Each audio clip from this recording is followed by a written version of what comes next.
Well, ladies and gentlemen, after last week's epic three-part trifecta on the American tragedy known as Detroit, I know that you, like the rest of us, want to move on to something less depressing and less outrageous. So anyway, Detroit! Can you believe this? Detroit, which is bankrupt. Detroit, we just found out, where almost half of the city lights do not work. Detroit, where an emergency 911 call takes over an hour to get a response, if you get one at all. Detroit, a city that can't pay the electric bill or keep its schools open, is nevertheless going to go ahead with plans to build a $450 million sports complex in the heart of the city. Quote, "The problem behind the financial issues of Detroit has been a flight of capital to the suburban areas. We have to bring foot traffic and investment back to Detroit. This is exactly what it needs," unquote. So says Mark Rosentraub, who we should listen to because he's a professor at the University of Michigan, who, I'll go out on a limb here to presume, is not a professor of mathematics. So let's bring in Steve Green and Scott Ott to help boom this doggle. Scott, as a member of the Lehigh County Board in Pennsylvania, you have to deal with these kind of issues all the time. So let's say that your town is in ruins as a result of a half-century of strict Democratic policies under an unbroken string of Democratic mayors. It's your job to fix the problem. Do you go another $500 million into debt and build it so that they will come? Well, you know, this is not directly related to Lehigh County, but in the center of Lehigh County is the donut that contains the jewel that we call Allentown, about which many people across the country are familiar thanks to Billy Joel. And Allentown has, in fact, begun to build an ice hockey arena. Apparently, this is the new template for Democrat disaster urban areas. They're building an ice hockey arena right now with the idea that somehow, again, that's going to attract people to come downtown. I think I'll go watch an ice hockey game. And when they go downtown to watch the hockey game with their family, feeling totally safe walking around the streets of Detroit or Allentown, they say, you know, honey, I've had my business operating out here in the suburbs on that beautiful green lush area with my lovely building. What if we come in and buy one of these dilapidated buildings, tear it down and build a new one right next to the hockey arena? Wouldn't that be great?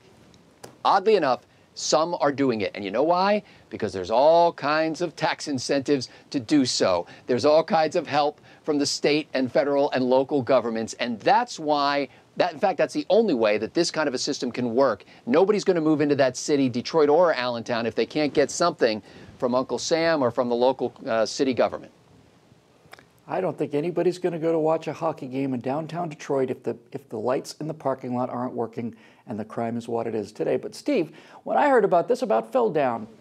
How could anybody be this stupid? And you know, just for a second there, put aside all of the graft, the cronyism, the paybacks, and the political egos. Just put that aside. I know it's a big aside.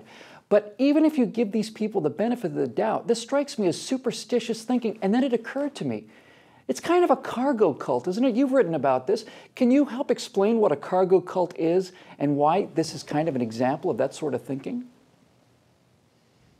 Yeah, although first I'd like to say I think all these city planners have given up on, or have taken up hockey rinks because they finally gave up on monorail.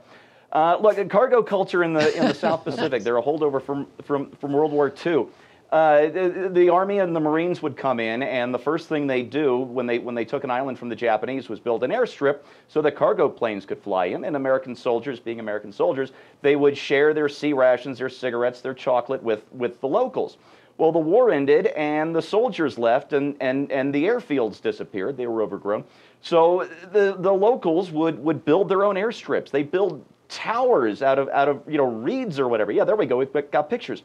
To try and entice the cargo planes back. They're building their own airports, and of course it didn't work because we didn't need those islands anymore. Well, this is exactly cargo cultism going on here. The assumption is that if nice cities have hockey rinks or football stadiums, and so if we have a football stadium or a hockey rink, then we will be a nice city.